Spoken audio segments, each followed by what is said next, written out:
When I was 8 years old, I asked the judge, how do I get my dad out of jail? The judge looked at me and said, if you want to get your dad out, you have to become a judge.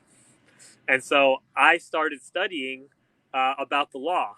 And one of the things that I read was the original 13th Amendment of the Constitution, which is now it's no longer in the Constitution.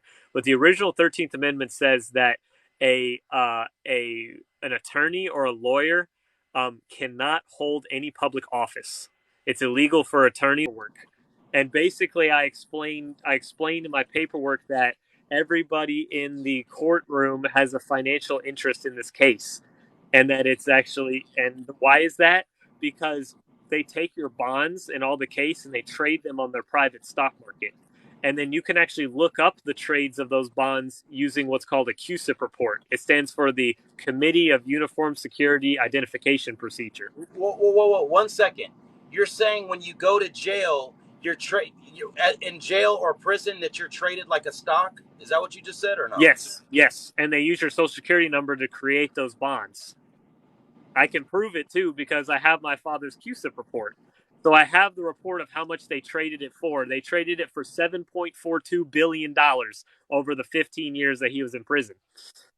And so and they do that with all the cases. And so I wrote to the judge, I said, sir, I noticed that all this money was created off of capital gain, but no capital gains taxes were filed. So I need to know who's responsible for doing the taxes and how much you made, how much the sheriff made, how much the clerk made, how much the district attorney made. I need to know where all the money went. I need a full forensics accounting.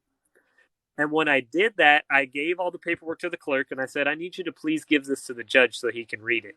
And I wrote him a private letter that says, please have your accountant prepare the 1099 OID and all the accounting revolving around these bonds.